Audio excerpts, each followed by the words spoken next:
Former au management, c'est rester en contact avec le terrain, c'est accompagner et développer les compétences.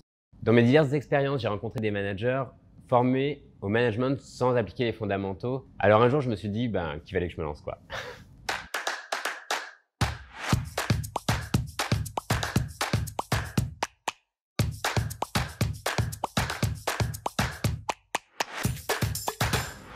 Alors la crise sanitaire a bousculé nos vies et a considérablement changé notre façon de collaborer.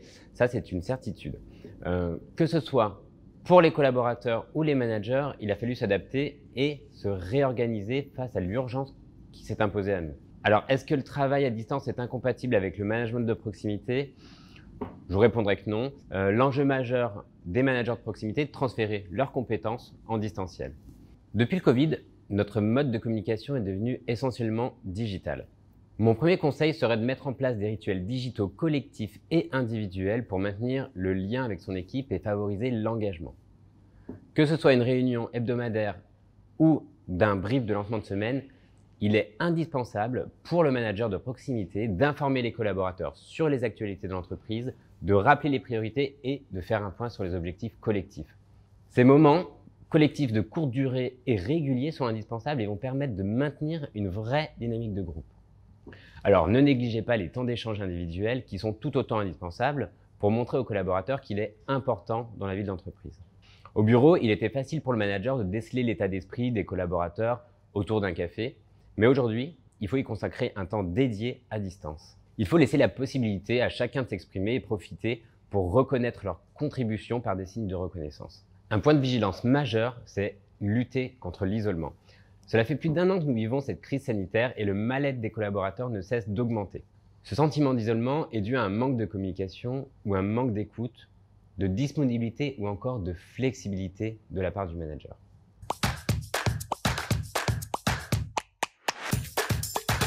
Alors le télétravail s'est développé et va entrer dans nos habitudes professionnelles sur le long terme. Certains collaborateurs seront en télétravail chez eux ou en espace de coworking pendant que d'autres seront au bureau. Le défi pour manager des équipes hybrides est un vrai challenge. Il va falloir maintenir une communication efficace. Il est crucial que le manager s'adapte avec assertivité à chaque profil de son équipe pour maintenir la motivation. Lorsque le Covid sera loin de nous, l'idéal sera de réunir toute l'équipe physiquement 1 fois par semaine pour maintenir la cohésion d'équipe et partager des moments conviviaux mais aussi informels.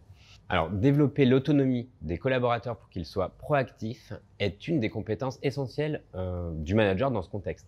Le manager doit avant tout définir les objectifs précis et responsabiliser chaque collaborateur dans l'entreprise. Il faut que chacun sache ce qu'il a à faire. On est loin du management autoritaire. Le manager doit avant tout instaurer un climat de confiance au sein de l'équipe. Il doit se concentrer sur les résultats et la qualité du travail. Il faut mettre en place un tableau de bord managérial à distance et définir des indicateurs de suivi pour chaque collaborateur sans pour autant les fliquer. Alors évitez d'organiser des réunions tous les matins à 8h30 pour vous assurer que chaque collaborateur est à son poste. L'objectif n'est pas de surcontrôler les collaborateurs. Alors d'après notre baromètre des soft skills, 62% des répondants pensent qu'elles sont décisives pour manager une équipe en 2021. Et je suis plutôt d'accord avec eux. Au vu de l'année 2020 que l'on vient de vivre, si je devais en sélectionner 2, ce serait la capacité à résoudre des problèmes complexes, donc c'est-à-dire la capacité à analyser, trouver des solutions, décider et agir. Et la deuxième, l'adaptabilité, qui implique tant les compétences cognitives qu'émotionnelles, donc la connaissance de soi, la créativité et la capacité d'apprendre à apprendre.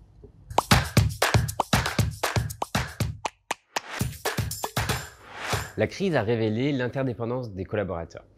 Avec le travail à distance, l'autonomie des collaborateurs s'est développée et il est important pour le manager de les accompagner pour qu'ils puissent obtenir les meilleurs résultats. Je pense qu'aujourd'hui, le manager doit être plus empathique et plus sincère avec ses collaborateurs.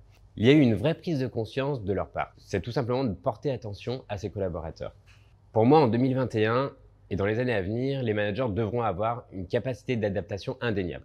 On ne manage pas des robots, mais on manage des humains et chaque collaborateur est précieux dans une entreprise. Il est important de rester près d'eux pour mener la barque en tant que leader et construire, voire reconstruire son organisation pour assurer la pérennité de l'entreprise.